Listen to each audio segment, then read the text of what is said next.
thank you for attending on Zoom today. So I was asked if I wanted to do a class on the basics of business planning for the Food Co-op Coalition.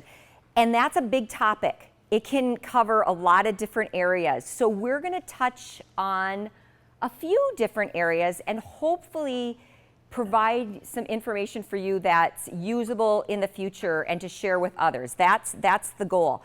So Stacy's going to be managing the chat, so you can either send something via chat if you have a question, or if you just want to yell out through the computer, "Hey you," or "Julie." I'll answer to a lot of different things. So just because I want it to be interactive, and if I'm saying something that's not making sense, just dive forward. All right, so a little bit about me.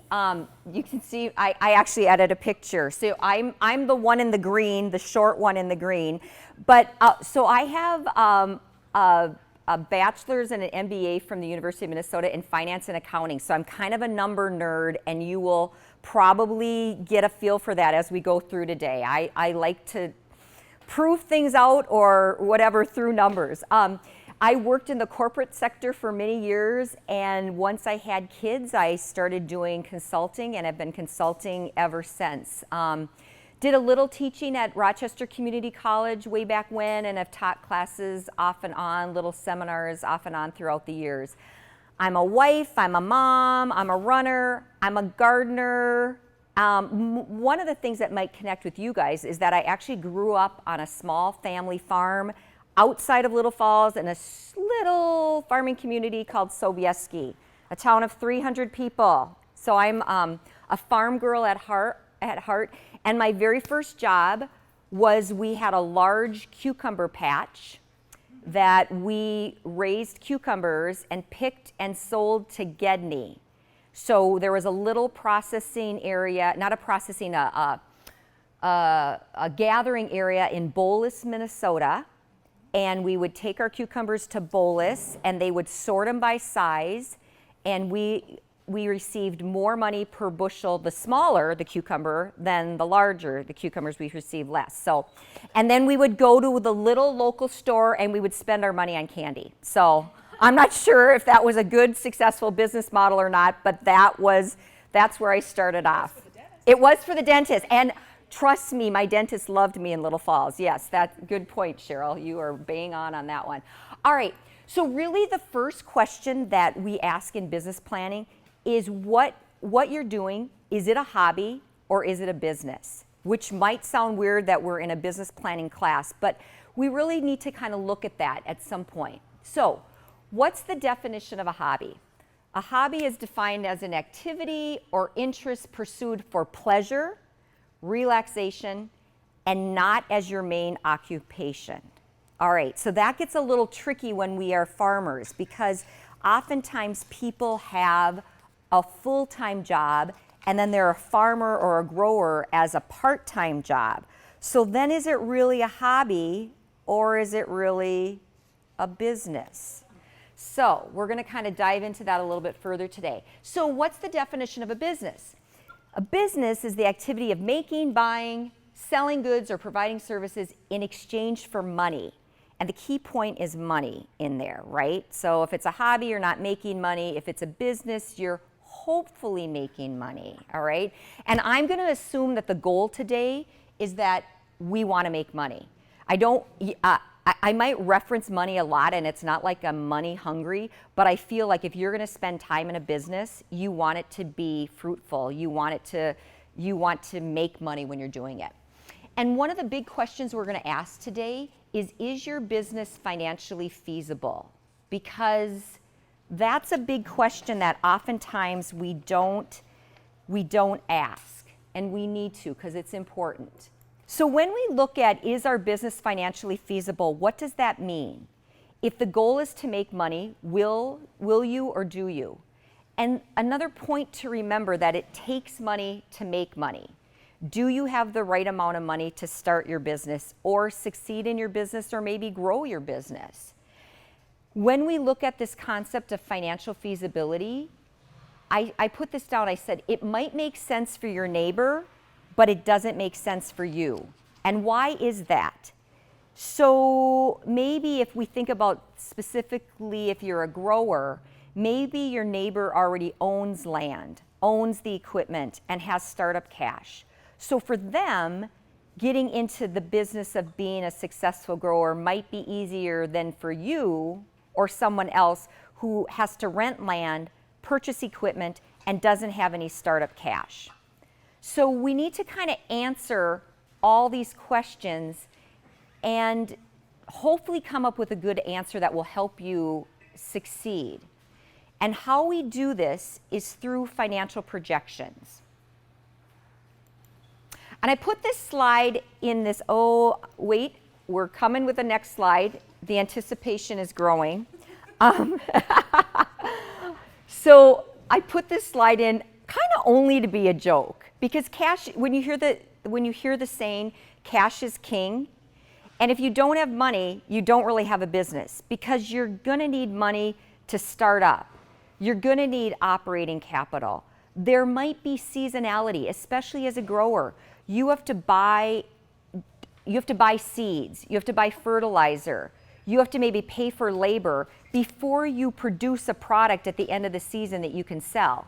So you need all that money up front before you even make money on the backside. And I'm not sure how many people think about it in that perspective, but that's hugely important.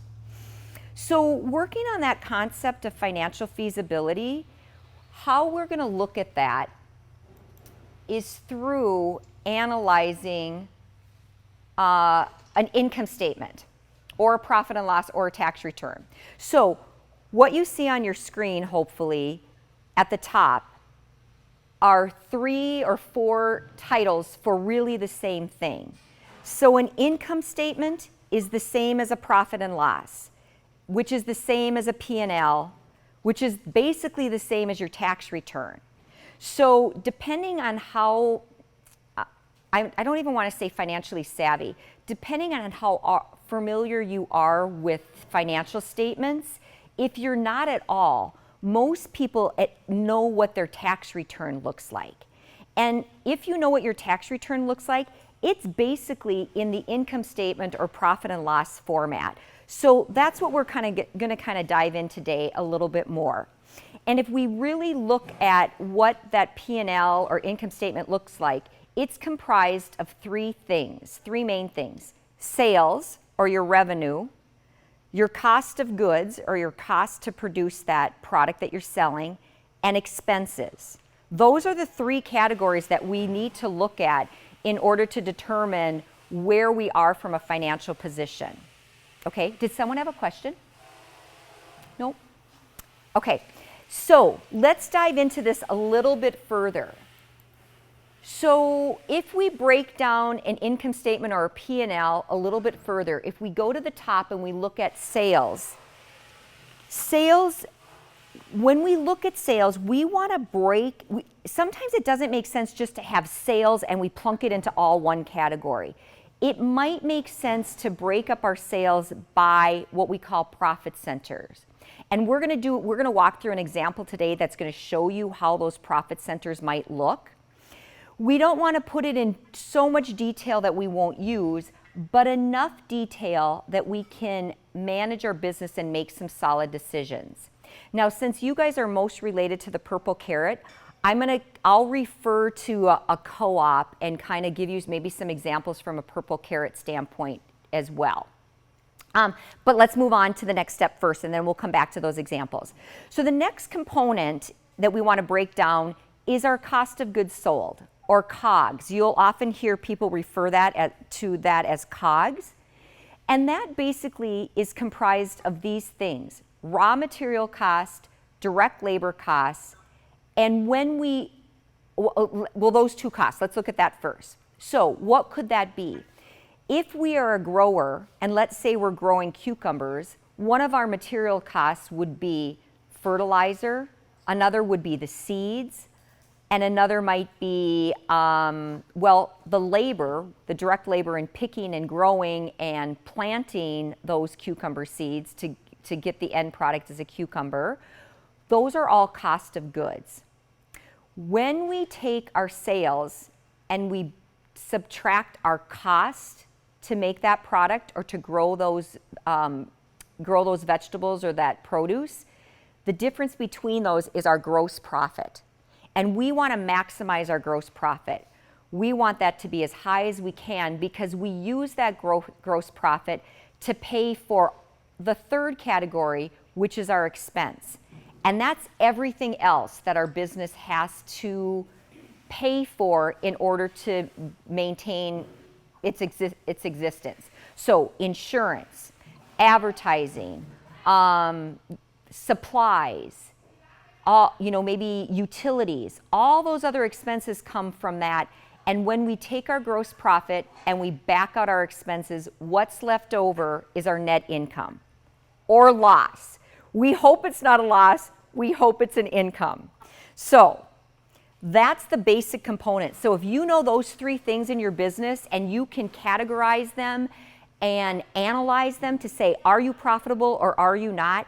This will help you tremendously in being successful for your business. So again, 3 components for your income statement, which is the same thing as a profit and loss, which is the same thing as a tax return. The first one is your sales. The second one is the cost of goods sold, what you need to produce those sales. The difference between the two is the gross profit. The third category is all of our expenses. When we take our gross profit and we back out our expenses, it gives us our net income, which is basically our bottom line, if you hear people refer to the bottom line. Okay, so let's move on, and I'm going to give you a little example of this format or a profit and loss for a business who they're a poultry farmer and they have an apple orchard. So let's break it down into sales and let's look at potential profit centers, okay? So the profit centers that I've listed here, if you're a poultry farmer, you could maybe sell live chickens, or you could sell processed chickens. You might even sell eggs, and that might be a third profit center, okay? So we've got, rather than just saying poultry sales, what type of poultry sales? Are they live, live, processed, or maybe eggs? Which I don't have eggs as an example, but you could certainly add that. The second part is this farmer is also owns an apple orchard. And that apple orchard, he and she can sell things. They can sell picked apples, they can sell pick your own apples, and they might process their apples a bit into apple cider, okay? So again, we wouldn't maybe lump everything into apple sales, but maybe into these categories so we can analyze it further. Why would we want to do that? So one of the things that you might look at is, where do you make more money, or where are your sales? If you look at the chicken component, maybe you hardly sell any live chickens, you only sell processed chickens. Or maybe your greatest sales are in the egg sales. Well, if you only have 24 hours a day, you want to maximize your sales. And if you know there's a demand for eggs but not for live chickens, then maybe you don't market live chickens. Maybe you market the eggs. Same with the apples. So from the apple standpoint, maybe people don't want to pick their own apples. They don't want to go out into an apple orchard on a beautiful sunny fall day in Minnesota and pick apples. That seems weird, right? I know. I would think it would be more popular as well. But let's say it's not. So maybe your profit center is going to be picked apples. And maybe that's your only one. Or maybe it's going to be picked and you really find that when you press your apples and you produce apple cider, that's hugely popular. So again, breaking it out into these categories will give you a better idea of where potentially where your sales are more popular and where you could make the most money. That's not the only factor you should look at, but that's the first. Okay. So we're going to move forward on from that. Now, hopefully you can see this slide. It's a little fuzzy on the screen, but are your eggs all in one basket? And this is not a pun, but a real question. Is your revenue only coming from one source? So when you are a business starting out, and if you only have one source of revenue or one product, what if something happens to that product and you could potentially lose all your sales? So let's go back to the apple orchard poultry farmer. Let's say they weren't in poultry farming, but they were only in the apple business. And what if they got a blight? Or what if their buds froze out in the spring and their apple crop was gone? They didn't have an apple crop. So now they weren't diversified in anything else. They basically have no sales in that year because they weren't diversified. The risk is greater and they lost their sales for that year. So when you're thinking about your business and what you're going to produce or what you're going to sell, is there an amount of diversification that you should have or will have to be safe and mitigate the risk of something happening to one of your products? So that just food for thought. Every business is going to be a little bit different, but sometimes diversification is good. Okay, so any questions? Do you Zoomers have any questions yet? Is there anything that's not making sense or you would like me to go over a little bit more slowly or over again? We're good to go? Okay, let's move on. So the second component of our income statement is our cost of goods sold. And again, we're going to relate that to this poultry and apple orchard farm. So we want to keep track of our cost of goods sold in the same categories as our sales or our revenues, because then it will give us the most information. So if we look at our cost of goods sold for our live chicken profit center, what are the costs to get that chicken to market? We've got to purchase the eggs, we've got to hatch the chicks, we've got to feed them food, we've probably got to provide some medicine. So before we can sell that live chicken to somebody else, we have all those costs that we have to take care of.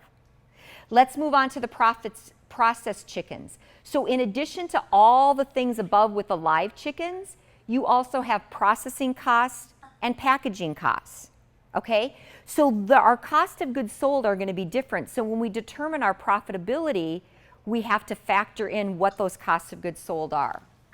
Let's move on to the pick your own apples or the apple orchard scenario. So in the pick your own apples, we have to buy the seedlings, we have to care, we have to do pest control, we have to provide containers for the pick your own apples. If we pick the apples for people to purchase, we have all the above costs, plus we have harvesting labor and additional packaging costs. If we do apple cider, we have the above plus processing cost and packaging for the apple cider. So our cost of goods sold are going to be different for each type of profit center that we're looking at. And why do we do this? The ultimate, I kind of should have had another slide in there because if we take those sales and we look at the cost of goods sold by those different profit centers, we can get our gross profit by those profit centers and determine where do we make the most money. Is it in the live chickens? Is it in the processed chickens? Is it in the picked apples, or what part is it? And that gross profit really can tell us a lot of information. And I will make myself a note to put another slide in here for the next time on that, because that would have been helpful. But what you're seeing is the last component of the income statement profit and loss are the expenses. So some of the expenses that we might have might relate specifically to chickens or to the apples. So for instance, insurance. There might be additional insurance for the chicken farmer because it's a live animal, and if you mess up, there might be some additional insurance. There might be some different type of insurance for our apple orchard. So there might be some specific expenses that aren't really cost of goods that relate to each of those profit centers. And then we have general expenses. And these are things like advertising, utilities, potentially insurance, maybe transportation that relate to the business in general. So when we look at those and we subtract those expenses, it gets us to our bottom line to hopefully help us determine, is it financially feasible or not? And again, why we want to do that now is it's better to fail on paper than to fail in the real world. So if you can do some of this analysis on paper with good information, it'll hopefully better prepare you to make some decisions when you're in the real world, really growing, really selling, really operating a business, okay? So that's our ultimate goal, is to give you some assistance in making those decisions. So we know that this planning can be difficult. This planning and doing the financial feasibility test isn't the easiest thing in the world. And in this case, especially for farmers, because we have variability as growers. The weather, like it's been super dry out right now, and we are so happy that we are seeing this rain this morning. It's awesome. So the weather can be a variable for growers. The markets can be a variable for growers. How do we plan for that? Seasonality can have impacts on pricing. So for instance, when vegetables are in, like they're very attainable in the summer during our prime growing season. Now we're seeing growers doing hoop houses or additional more fall winter growing. So they are probably getting better prices for those fresh products because the abundance is less in those other seasons. So seasonality could affect your pricing. And where do we start? Okay, so that's the big question. How do we start this whole financial analysis, financial feasibility process? So we already know we're going to follow that income statement, profit and loss format, but how do you do it? And really, it's as easy as this. It's not any more difficult. You start with the format and it's a rough draft. So you basically put in what you know. And a lot of that might be guesses. So for instance, if you're buying 100 baby chicks or 100 eggs to hatch, maybe only 80 are going to hatch, or maybe 80 are going to survive. So you've got that cost and you know you're going to hopefully sell 80. What do you think you're going to get for your price? That's the kind of information that you put in there. Then you might research or get better information, and then you fine-tune your projection. And it's a process. You can see the circle on the slide. Just because you do it once doesn't mean you're done. You're going to go and probably update that process throughout potentially your growing season, and have better information for the next year when you enter your second or third or fourth growing season. You're always going to build on that information that you know, and hopefully this process becomes more fine-tuned and gives you better information. And the ultimate goal of what you want to answer is, well, our first question, do you have the right amount of money to start your business? Do you have the right amount of equipment? Do you have the land? Do you have what you need to start it? And then if you do, with what you're going to grow, is it financially feasible? Because if you come to the end of that process and you're not making any money, or let's say you're making a payment on some equipment that you had to buy, let's say you bought a garden tractor with a tiller on the back, and your company gave you payments and said, we're okay, you can pay us at the end of the season at a low interest rate. But if you come to the end of the season and you don't have any money to pay, then that's really not financially feasible for you to purchase that piece of equipment. The third component is the timing right. You know, what's going on in the economy? What's happening in the world? And is the timing correct for you to do your business? I would say if you are a grower or a farmer, this is a great time for you to look at entering a business. With everything that's happened in the world, with our supply chains and our food supply chains being disrupted, I think people are really looking at how they can find their products locally and be dependent on more local growers and local sellers for their products. So I think if you are in a farming mode, this is a perfect time for you to look at this business opportunity.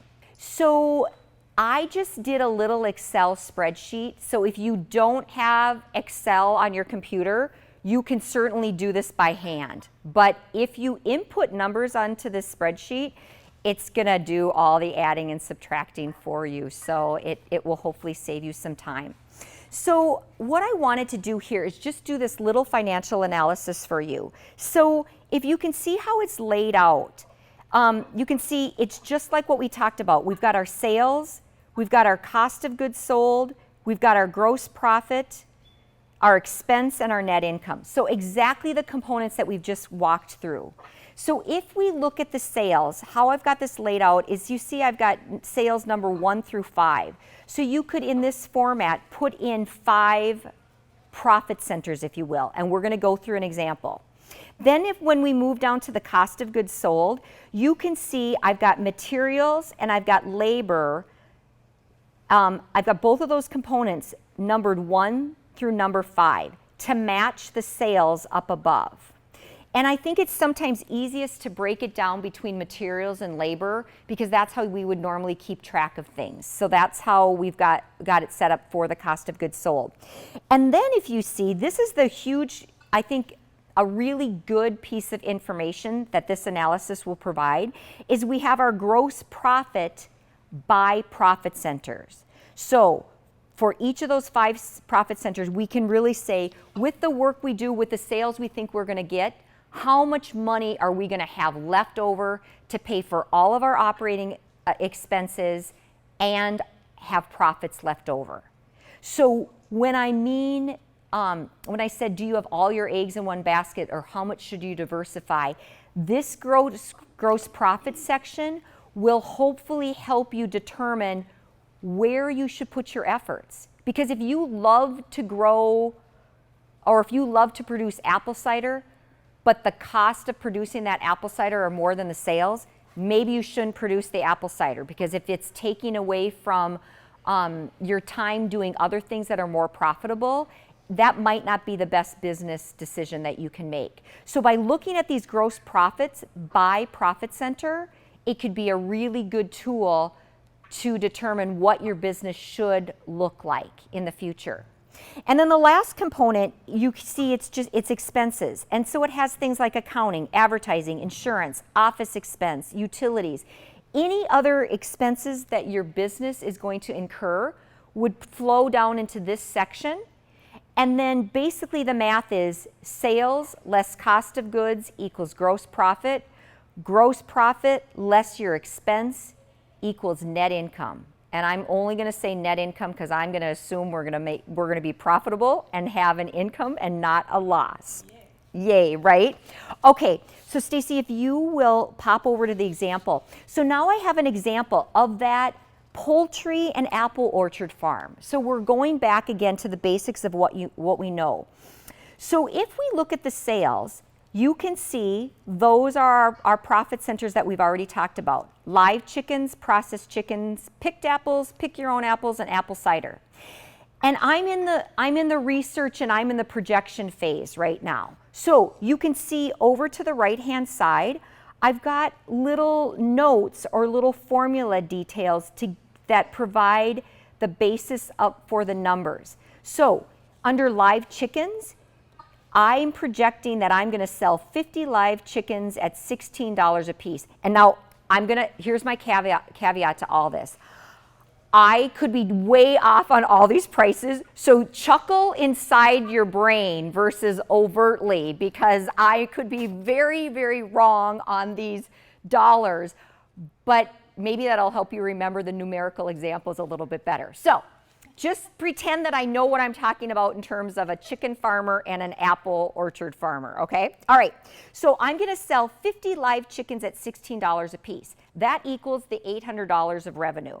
Processed chickens, I'm going to sell 100 at $18 a piece. That's the $1,800. And I go selling picked apples, 110 pecks at $25. Pick your own apples, 200 pecks at $15. And then the apple cider you can see per gallon. So all of that work, if that's what I produce and sell, my sales are $9,310, okay? Now, what are my costs to produce those sales? So again, if I look at the live chickens, I'm estimating that for me to either buy the egg and hatch it or buy the baby chick, the feed and other, it's $11 per chicken to get it to the size that I can sell it. Okay, so that's $550 for those 50 chickens. I have a question mark for live chickens. So that's one of those, I put that in there specifically because let's say you don't really know that information and you've got to do some more research. That's the second round of the iteration. You'd go do some research and then plunk that number in, okay? Processed chickens. You can see I've estimated $11 per chicken for the feed and other, and $6 per bird to process. Then I do that same scenario for picked apples, for pick your own apples, and for apple ciders, and you can see that I have little notes as to what those costs are. So right now, with the information that I have, my cost of goods sold is $3,107. So remember the math is sales less cost of goods equals the gross profit. So right down below, I can look at my live chickens. I'm gonna make $250. The processed, $100. The picked apples, $2,000. The pick your own apples, $2,800, and the apple cider, $900. So if I was just gonna stop right there and look where would it make sense for me to put my time, based on that gross profit analysis, it might be picked apples and pick your own apples. Because maybe for the work that I'm doing and the cost that I have in, I can be the most profitable there. But let's say I love chickens and I'm gonna do chickens anyway because I think chickens are cute. I don't, but if I did, I might say I wanna still raise those chickens. Well, at least I'm not losing money in this scenario. I might be because I don't have a lot of labor for the live chickens in there, and if there's a lot of labor costs, then I might be losing some money. But right now I'm at least breaking even and making a little bit of money on those live chickens. So moving forward, I know my total gross profit out of all that work I've done is $6,200, but I still have some expenses that I have to pay for. And those are for your tax return. Maybe I do some Facebook or business card advertising. I have to buy insurance. I have to print some information, so I've got to buy paper and ink. I've got to buy some supplies. I've got to take my product to the place that I'm going to sell them, and that I have to provide gas for that. And I have some utilities. So when I add all those things in, my bottom line or my net income is $3,629. So I step back and I say, is that financially feasible? If I have to rent land, if I have to buy a new piece of equipment on top of all this, maybe it's not financially feasible. Or maybe the only way I can be profitable is if I raise 200 chickens to sell as processed and not 100. So if you set this up and you think through all these steps and go through that process where you put in what you know, you do more research, you fine tune, and you might run some additional scenarios. And those scenarios might dictate what you do or how much product your goal that you need to sell in order for you to be profitable.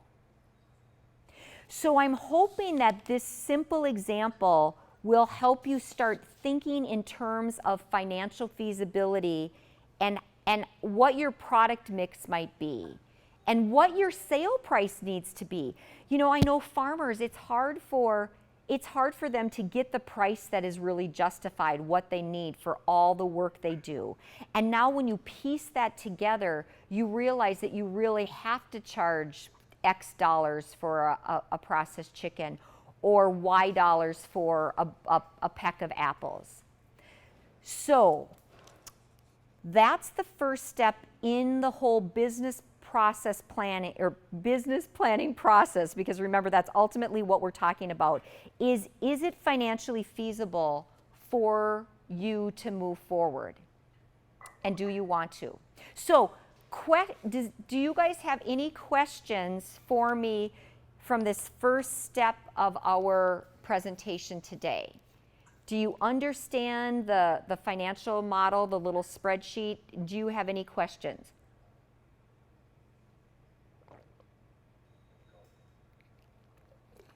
I think I heard one no and I saw a thumbs up. So I think, okay. So as we move forward, so now we're back to determining where we're at in the whole business planning model. And of course, I got my computer to a different spot, and now I have to, okay, I can do this. All right. All right. So let's assume that we've decided, and I'm at the next ones. Thank you, Stacy. Our computer is tired. It doesn't want to move forward anymore. There we go. Okay, so the next step of the process, so let's say we've done this work and we've determined that it's financially feasible and that you should move forward. It is worth it for you from a financial standpoint to move forward. What might you do to complete that business planning process? You've often heard people talk about writing a business plan, and that can be scary. It can just feel overwhelming, and if you've never done it before, a bit scary to actually write a business plan. But just like doing the financial analysis, where we've broken it down to those 3 components of sales, cost of goods, and expense, we can do the same thing with writing a business plan. So hopefully today, by the end of today, you'll feel a little bit more comfortable to tackle that business plan and want to move forward. So basically, what is a business plan? The business plan is a story of your business, and it's just that. It's told narratively, like you're telling a story about your business, okay? It should be interesting, and it should hopefully be truthful and written like a story. Why do you write a business plan? And really, for the business owners, it lays out your plan for your business and sets goals. So if you don't really have your plan, how do you know to maneuver through the world? If your ultimate goal is set out there in your business plan, it'll help you maneuver through the world to get there, hopefully. And also, your business plan is probably necessary for funding.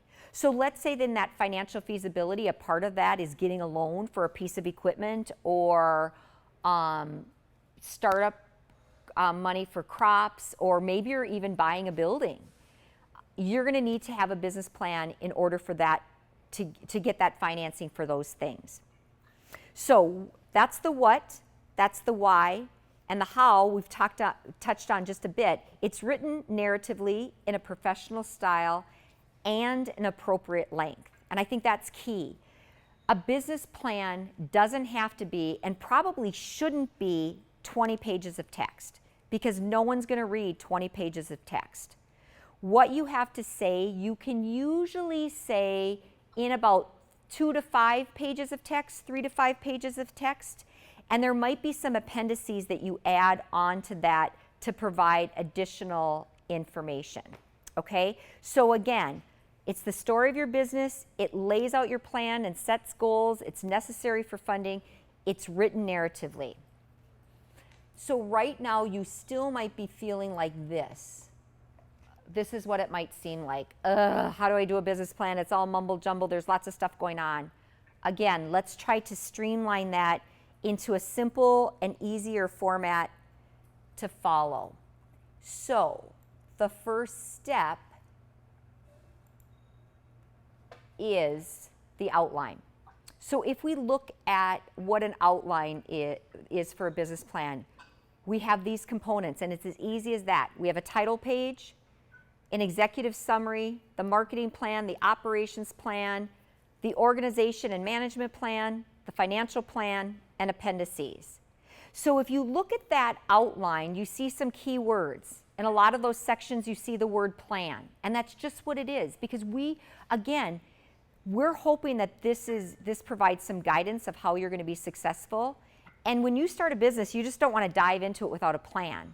So this is basically putting those functional areas of a business, marketing, operations, management, and financial, all into little mini separate plans that you can hopefully use as tools to help you guide through this process. All right, so that's the outline. The first step is the hardest, is just get started. So kind of like when we were looking at the financial feasibility and those projections, you're not going to know everything when you first sit down to write your business plan. You're going to kind of put what you know do some research, get some additional information, fill in the gaps, fine tune, and probably do it again.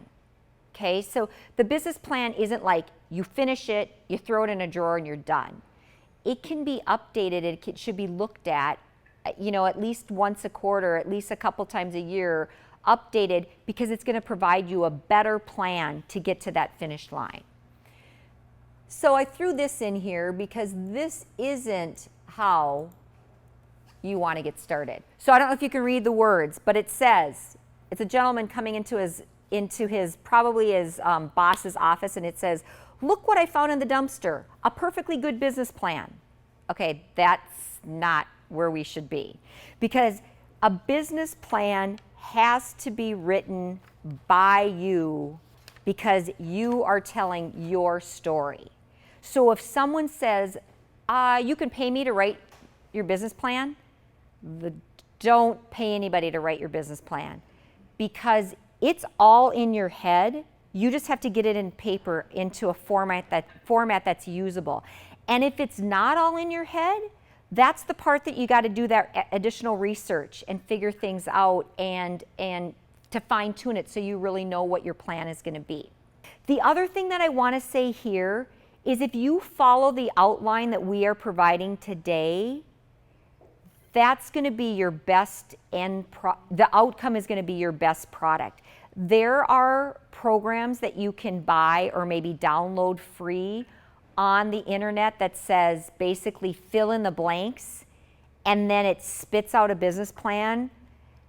When you look at those business plans and you read through them, they read like you've downloaded an app from the computer and you've inserted some information. They don't read narratively. They don't read like you're telling a story. And that's really what your business is all about. It's your story of your business. So following this outline versus buying a canned package from as an app or off the internet, it's not going to be, the product won't be as good as if you just do it in this format, and it'll be cheaper, really. So, all right, next slide. So let's talk about the title page. The title page is just that. It's page one, and it's super easy. It's your pertinent information.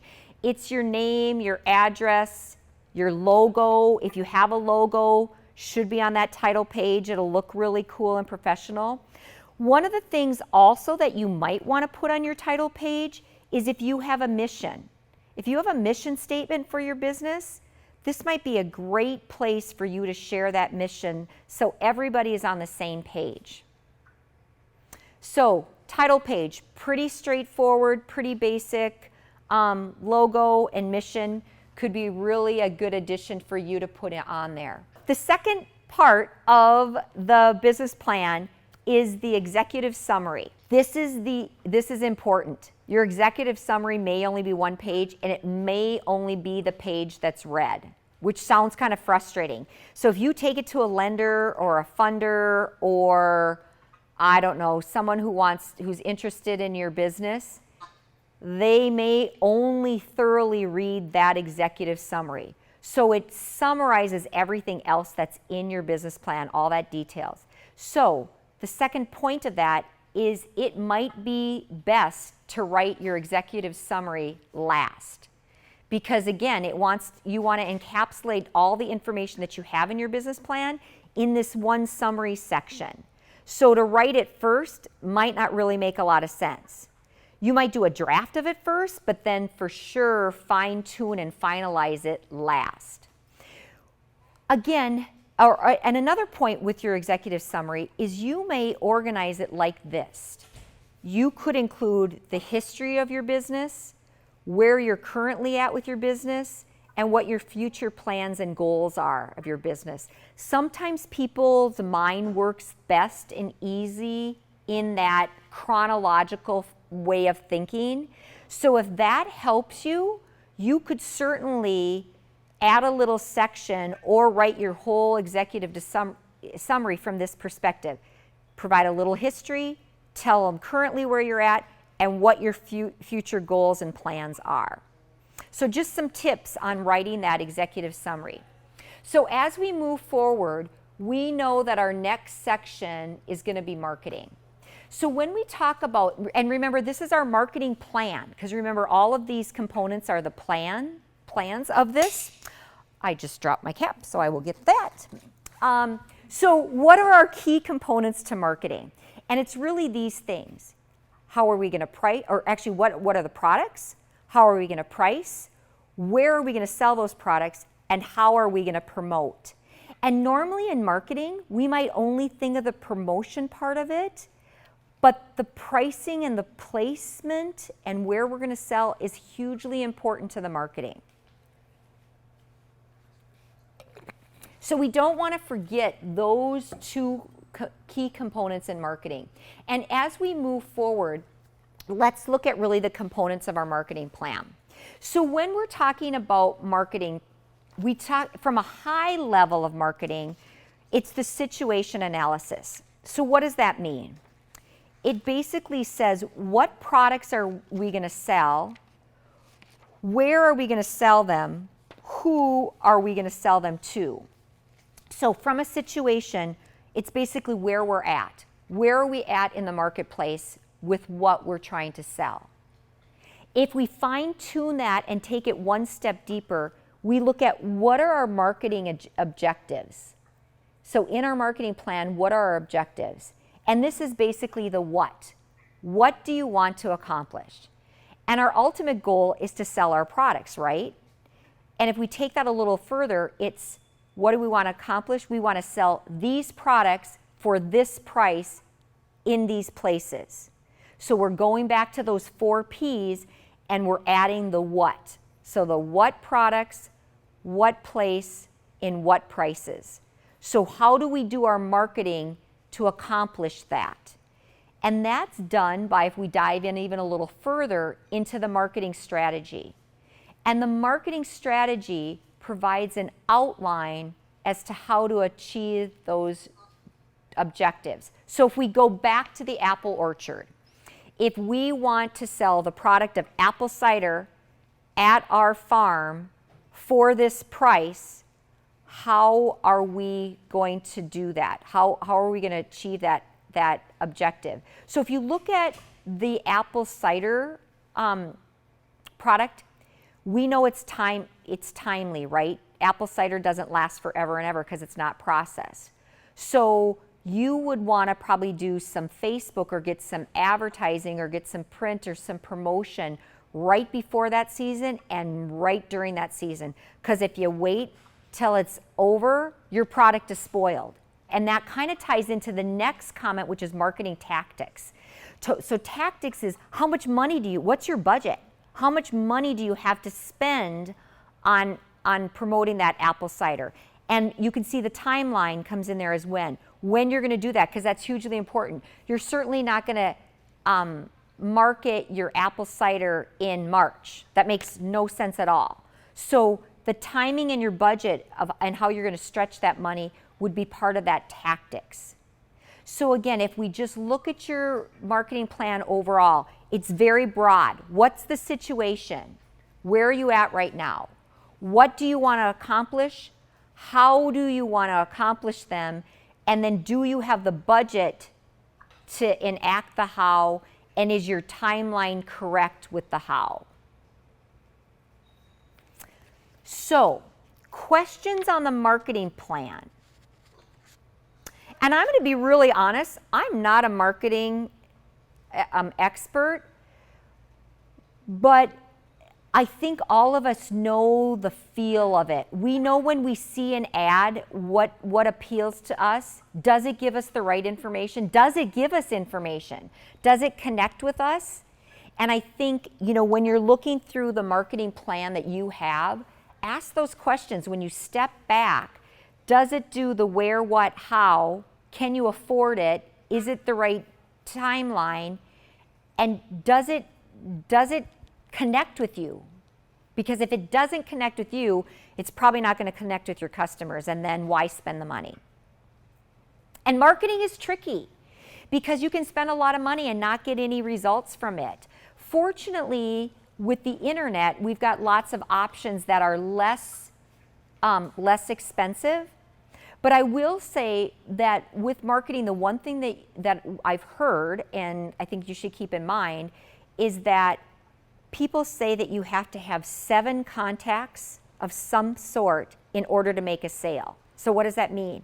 So they see it on Facebook, they see it on a billboard, they read it in the newspaper, they hear someone talking about it 7 times before it might connect to really make a sale. So that might not be that might be a broad generalization of your marketing strategy or what has to happen in marketing. But think of that maybe for your product it's not 7, but maybe it's 3. And what are those 3 opportunities that you can afford, and what's the timing of those marketing tactics that you do or objectives that you do in order to be successful? You need to see who your market is, who's buying your product and where they're buying from. So for instance, if the Latino community is who you're marketing to, you might want to be very directive. So if they've got a Latino magazine or newspaper, or maybe a community group that you can market directly, you're going to be far more successful than if you blanket just a general ad if you want to target that particular population. So marketing is tricky. Actually, you probably have, maybe in one of these sessions, is there a whole marketing session on there? So that, again, this is kind of a really top level summary of that. And it's hugely important because if you can have the best product in the world, but if people don't know that you have that product, or it's not priced appropriately, or it's not sold in the right places, your sales are not going to be successful. So this is very top end, definitely directed. Cheryl's point in figuring out who your target market is and what those demographics are, and how you can, maybe your objectives are a little bit different and your strategy and tactics are a little bit different to attack and get to that target market. So that's the first step, marketing plan. If we move on, the second component of your business plan from a functional area is your operations plan. And your operations plan is putting the pieces together. How does everything work and flow smoothly? So if we look at that, here are the components of your operations plan. At the top level, your operations plan is basically what you do and how you do it. And that sounds super simple, but if you think of operations, it is really what you do and how you do it. This section could be really long or really short, depending on how intricate your processes are. So, in our example, where we have the farmer that has 2 profit centers, or 2 main profit centers, the apple orchard and the poultry, we might want to break this operations plan down in 2 different sections, because if we look at the other components of the operations plan, the location and facilities, the labor force, the hours, seasonality, and the operations and the manufacturing process, that business has 2 very different operations plans. So if we talk about the chickens, the facilities might be a coop and a fenced-in area that the chickens can run around outside, more free range. So their facilities are very different than the apple orchard, which is you need many acres. It has to be certain drainage. Do we have any water sources? All those types of things. So the operations plan from that perspective, very different. The labor force, again, very different. There might not be, for the chickens, it's daily. Someone has to daily take care of those chickens. For your apple orchard, it's very seasonal. Some stuff at the beginning of the season, lots of stuff at the end of the season. Again, for the third component, hours and seasonality, again, very different. Apple orchard, very seasonal. Product in the fall. Chickens, depending on when you get them and when you decide to process them or sell them, it could be very different. So from and the operations and manufacture, so this is if you are a manufacturer, you would talk about that process. If you're a grower, we're kind of covering it in the operations area. So basically in this section, what you do and how you do it, and why it's important to put this on paper is you want to make sure you have all your bases covered. You don't want to forget to price out a certain step that has to be taken care of. And again, you want to just make sure that everybody understands all the work that goes into these different types of products that you're going to produce, and how you get it to market. Lots of different steps. So your operations plan is just that. How does your business operate, and what are all those steps in taking that product from the raw material or from that plant or from that baby chick to the end user? That's your operations plan. Moving on, the fourth component is basically your the third component is basically your structure. And your business needs a structure. Who's going to do what, and how is it going to be organized? And we talk about this through our organization and management plan. So at the very top level, what's your business structure? So, are you a sole proprietor? Are you a partner? Are you an LLC? Are you an S Corp? Most of you will not be a C Corp. But this is hugely important. And why is it important on the front end to determine what your business structure is it has ramifications on the back end from a tax and a liability standpoint. So what it makes the most sense for you is to look at probably the legal and the tax implications of how you're going to form your business. So if you're a sole proprietor, you do not have any protection from a legal standpoint from someone suing you. And if they sue you, they can sue for personal assets as well. So for most people who are in business, they want to do some type of a more formal business structure so their personal assets are protected. And that might be in the form of an LLC or an S Corp. Because if you operate your business under these corporate structures, you have protection from your personal assets. So if someone sues you, they can only sue the LLC or the S Corp. They can't sue your personal, you personally, and take your personal assets. We tell people to do 3 things when they're determining a business structure. Talk to your tax accountant and what are the tax implications. Talk to a lawyer so you know you have legal protection from your personal assets. And then talk to your insurance agent to make sure that you have the appropriate insurance to protect you and your business. Again, we could go on a lot more information, but if you look at the implications from a legal and a tax standpoint and talk to a lawyer, an accountant, and your insurance agent, those are really good steps to ensure that you're going to form the correct business structure for your particular situation. So that's your business structure, how you're going to file your taxes, how you're going to be known as a business. The second part is your organizational structure, and it might just be you. If you're a grower, you are the organization. You're the janitor, you're the president, you're the marketer, you're the weeder, you're the seller. But you may have additional people. So in terms of the Purple Carrot, you're looking at, I think, a co-op situation, which is kind of a hybrid, and there's some interesting, I don't know all the details of a business structure from like the Purple Carrot or a co-op, but that's where you definitely chat with lawyers and chat with accountants, what's the best way to set that up. But your organizational structure is really important because you've got these members, and what are their members, what's their role? What are they gonna do? Are they literally just gonna pay in money and get a benefit at a discount to buy? Or as part of their membership, do they come in and do some work? Do they help you survive as an organization from a work standpoint too?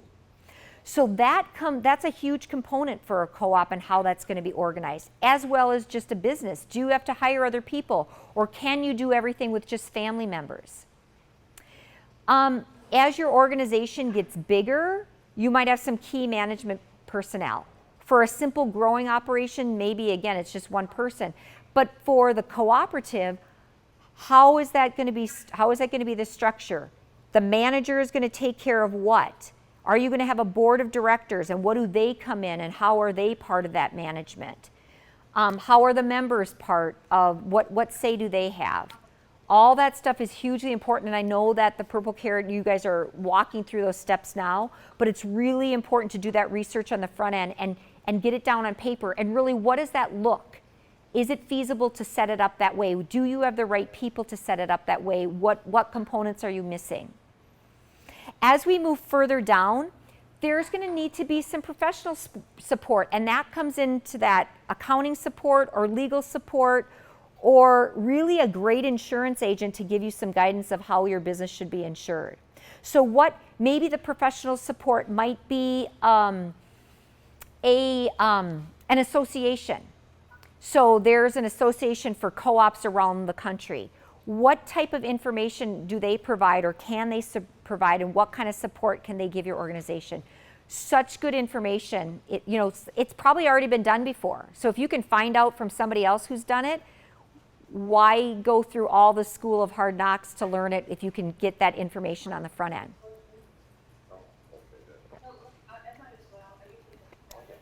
And lastly, on the organization and management plan, is what are the laws and regulations that you need to adhere to in order to operate your business?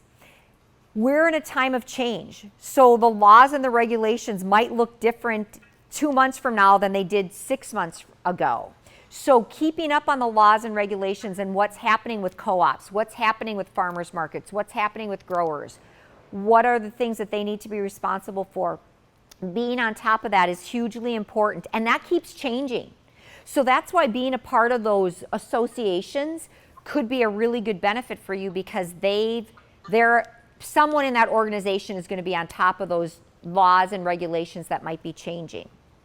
So that's the third component of the third functional area of your business plan. And the last is what we've already basically covered. It's your financial plan. So if you've already been in business, you're going to include your historical financial statements, which might be a profit and loss and a balance sheet. You'll include a historical information, but you'll also have these projections in there. And you can see some of the notes that I made. Maybe those projections are out for 2 years. And you include the assumptions that you make in those projections, because that'll help you when you go back and you say, where did I get that number from? You'll be able to say, oh, this is what we were assuming, this is what we were thinking, this is how we built that number. So that financial plan, it could be as simple as the little one-page document that you have access to. It could be your tax return, it could be a bunch of different information. But having that financial, current, historical, current, and projected information as part of your business plan, hugely important. That's the fourth component, operational component of your business plan. The last section, and this is kind of a catch-all, are the appendices that you might include in your business plan. So what might some of those be? Now, I have a floor plan. So if we go back to the Purple Carrot example might be great. The floor plan of how your store is going to be organized and layout, and how product is going to come in, and where it's going to be processed, where it's going to be stored. That floor plan is probably hugely important for you. If you're a grower in that poultry farm or that apple orchard, a floor plan doesn't make sense, but a layout of your farm does. So here's our coop, here's our free-ranged area, here's our apple orchard, here's the access to water. That probably makes total sense. An organizational chart. Again, if you're a one-man shop for a grower, not so important. But if you're the Purple Carrot and you want to see how your organization is structured and who's doing what, and even job descriptions for that organization, that's a huge piece of your success. And that's a really important part of your business plan. How is it going to be organized? Who's going to be doing what? Let's visually see that in an organizational chart, as well as adding some words to it. Things like pricing sheets and sample advertisements and pictures of your product, and maybe additional financial information. there could be other appendices that you include this supplementary information that gives someone who's looking at your business plan a better picture. And if you're a visual learner, the two components that someone who's picking up your business plan might go to are your executive summary and your appendices, because your executive summary is going to be short and sweet, and your appendices are going to give you that visual look of what your business is going to look like. And when they say a picture is worth, or a chart is worth 1,000 words, this is one case that's really, really true. So actually, Cece, will you go back to the outline? It's about maybe, yeah, let's just keep going back, because I just want to summarize the outline right there.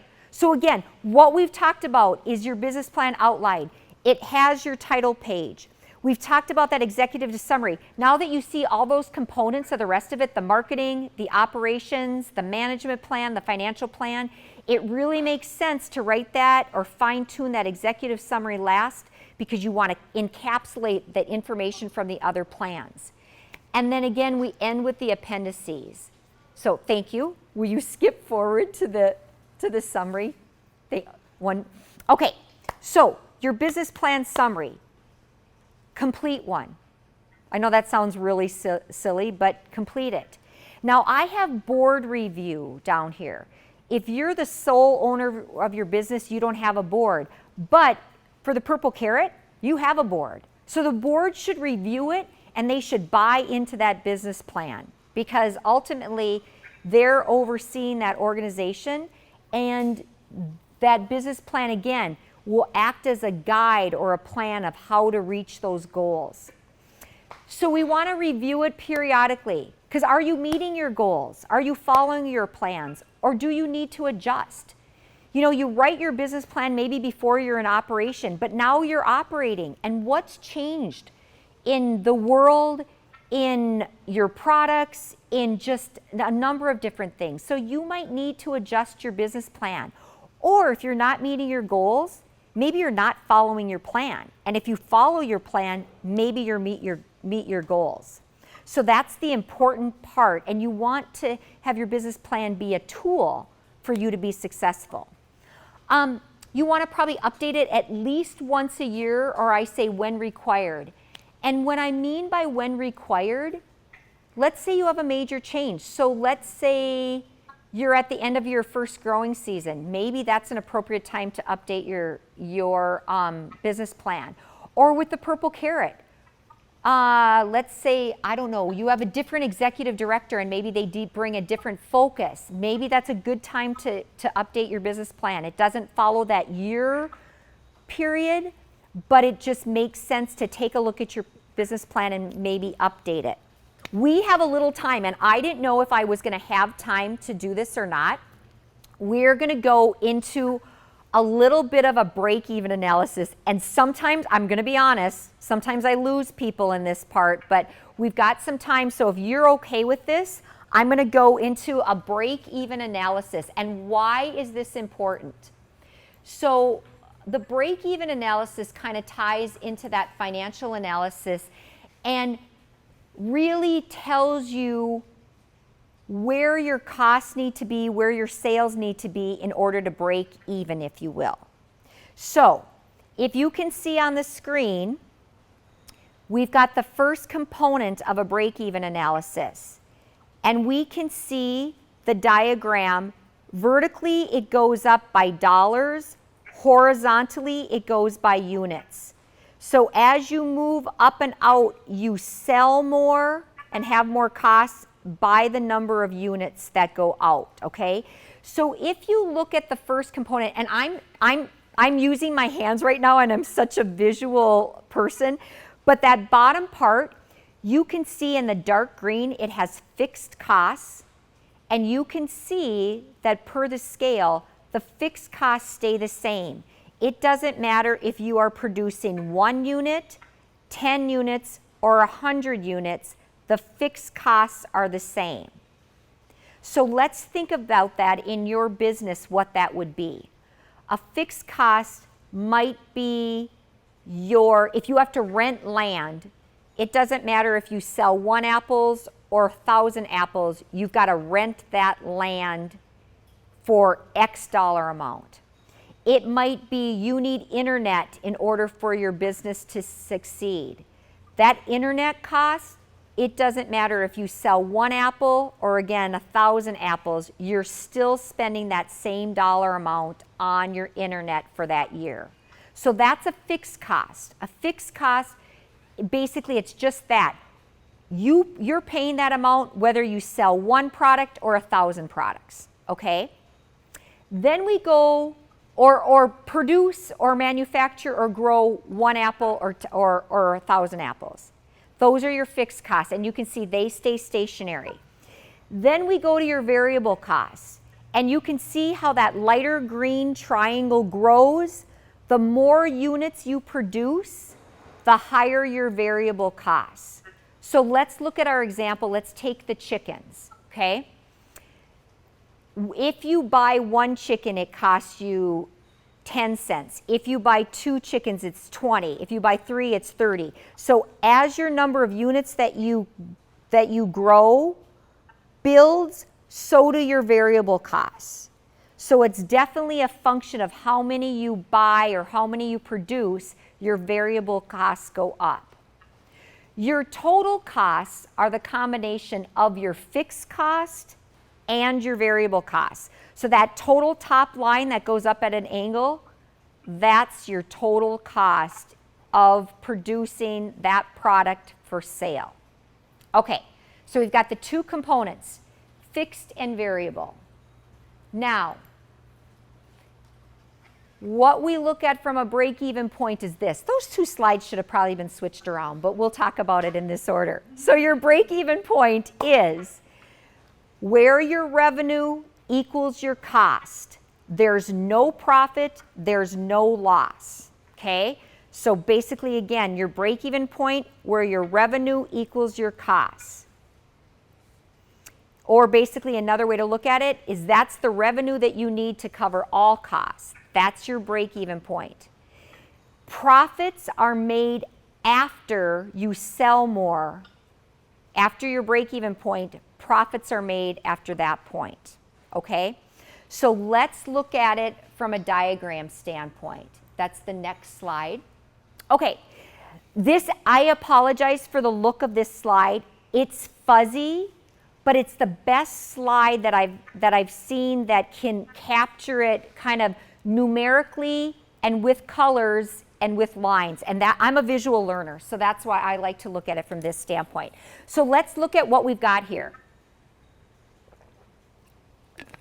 If we look at our costs, do you see the green line? That's fixed costs. It goes horizontally all the way across. It does not change.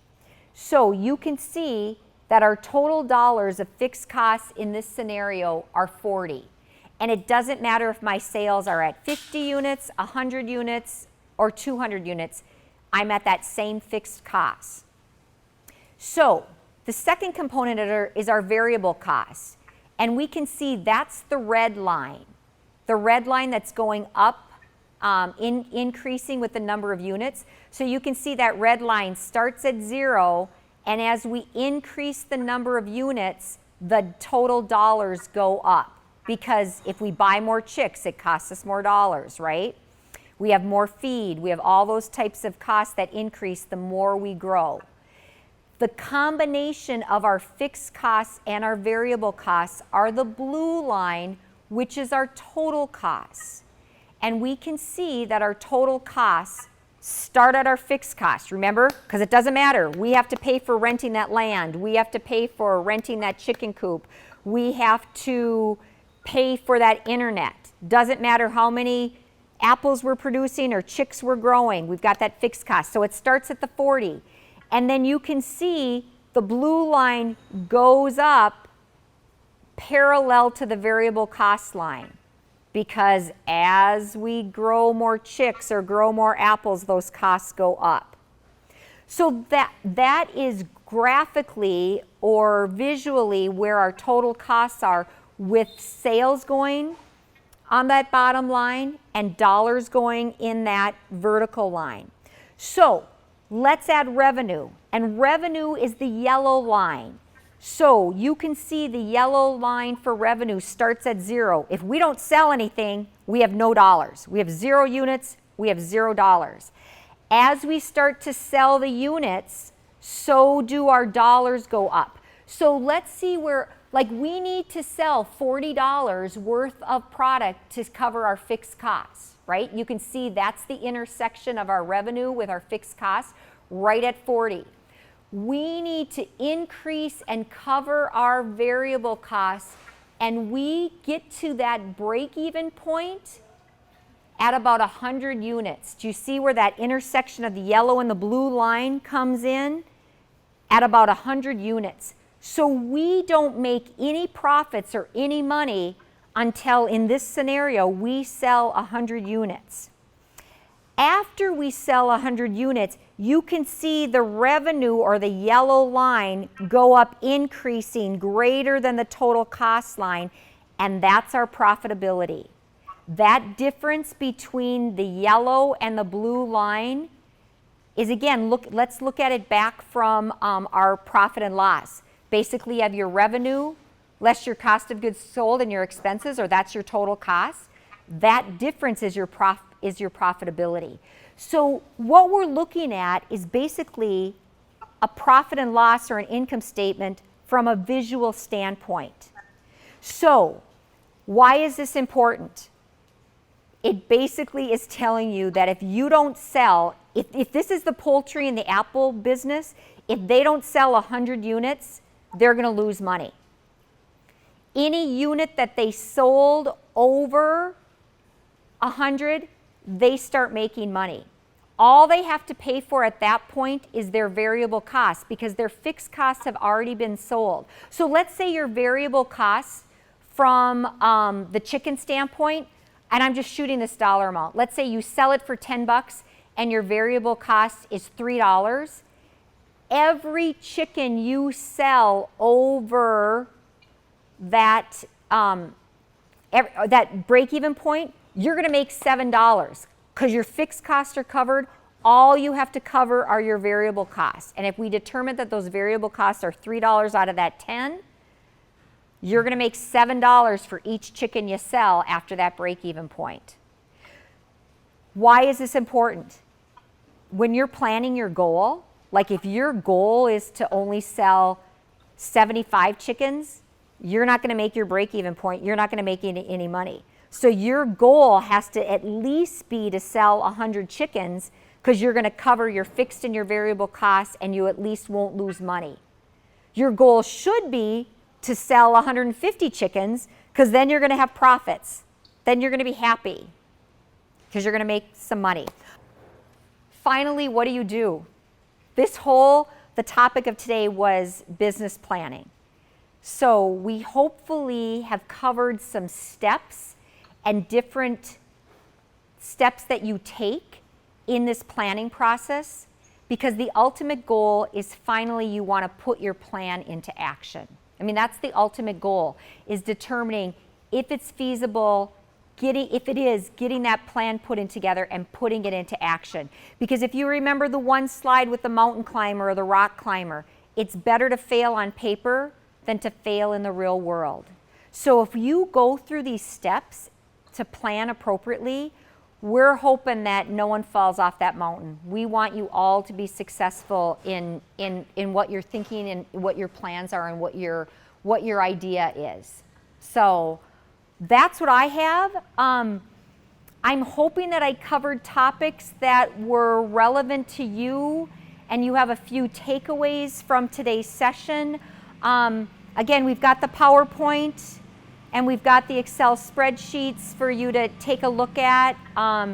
If there's any other things that I can do to help, we have our four-wheeler in the background just for some added bonus sound. So if there's any other things that I can do, just let Stacy know, and I'm more than happy to help. So if that's it, I think we'll sign off. And thank you so much for being a part of today.